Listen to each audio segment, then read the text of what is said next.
Hey guys, it's Sam. Welcome back to Vlogmas. And today we're doing a review on Chain of Iron by Cassandra Clare. This was one of the books that I wanted to finish before the end of the year, and I did. I pre-ordered this book, but then didn't get to it until now. This is the second book in the Last Hour series, which is the sequel series to the Infernal Devices, which is a historical series set in the Mortal Instruments Shadowhunter world. So this will potentially include mentions of the Infernal Devices, so potential spoilers for that, and also for the first book in this series, but no spoilers for this book, so if you haven't read the first book, I will link my review for that on the screen. But first off, let's talk about the world building.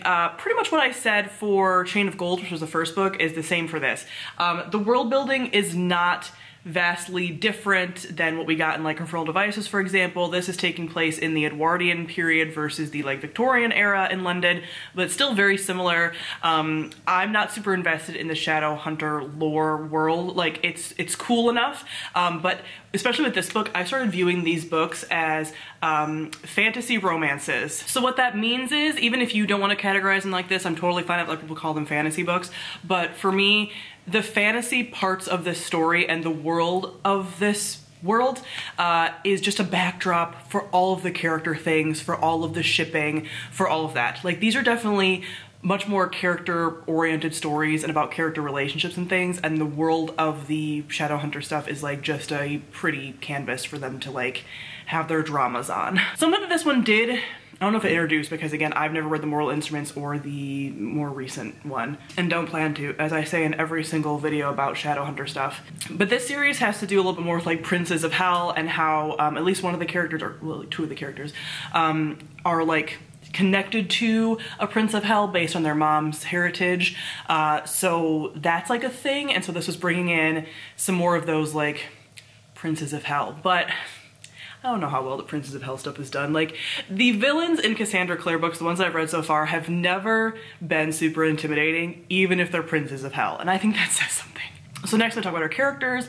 I continue to really like our characters in here. Is there an overabundance? Yes. I wish you would not mention every single character that there ever was in this world, every time that there's a party or something. There's a ton of just characters that there's probably 1, 2, 3, 4, I don't know. I want to say 6 to 10 characters that we follow a little more closely, have their POVs. There's really 3 to 4 of those that we get their POVs the most. But Cassie mentions not only all of these characters and all of their side characters, but also characters from the previous books.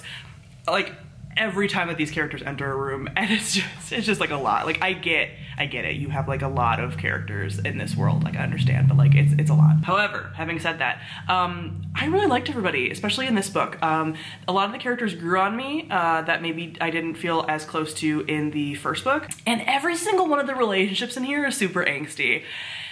And I just dig it. That's pretty much why I'm reading this series. That's why I read the Infernal Devices. The Infernal Devices had a really angsty love triangle, and that's why I read that.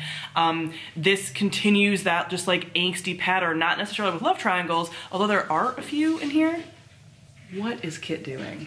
But there's so many almost second chance kind of things, being kept apart by circumstances, multiple LGBT couples, just a and just angst and pining and unrequited love and thinking there's unrequited love and there not being, and just all of it. All of it. They're all angsty. So I do feel the payoff there will be really good. Does Cassie fall into the category that I've mentioned before of YA authors that pair up every single one of their characters? Yes, she does. Yes, she does. But in this case, I'm kind of just whatever. I go into it expecting that. There was even a new potential couple introduced in here, and I was sure.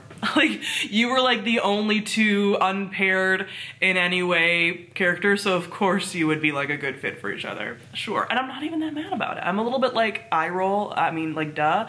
But it's all kind of cute. There's not really a couple that I'm not pulling for here. Lastly, we talk about the plot. As I mentioned with the world, this is just a little playground for these characters to romp around in. So the fact that this is a 600-something page book, and it's not really even about the plot of the meta plot, the big stuff that's going on, like I said, the world and the demons and whatever. There was maybe 2 demon fights in this whole book. They're not fighting a ton of demons. I don't know, again, I don't know how the rest of her series are, but they're not really doing a lot of that. It's just a lot of the drama and the interactions and stuff. So you have a lot of that. And what's so funny about her books, the ones that I've read, is that it's always like 100 pages from the end that the actual like conflict with the enemy happens, and then there's 100 pages of like still character like drama stuff. And that's why I read them. I think they're so fun. And I think that's saying something, that like even though I'm able to like see like, are these like most like quality things? No, but they're still like so fun, and they give me what I'm going in for.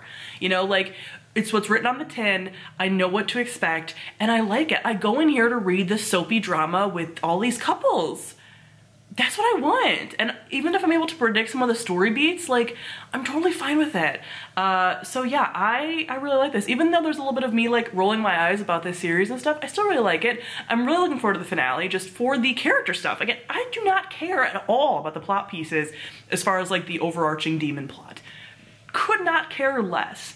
But all the like couples and stuff and how they're all gonna like work it out, I want to know, I want to see. It's fun. So I gave this 4 out of 5 stars. I am gonna do a spoilery discussion kind of gush on this as well, so I'll link that on the screen if you've read this book and you want to hear all my in-depth thoughts on all of the couples. That is what I'll be talking about. So far this is a 4-star series for me. The first book was 4 stars as well, and we'll see what I feel like the last book is. I'm a little bummed that it's not coming out until November of 2022, but it's okay, we will survive. So comment below, let me know what you thought of Chain of Iron. Thank you all for watching, and I'll see all of you guys soon. Bye.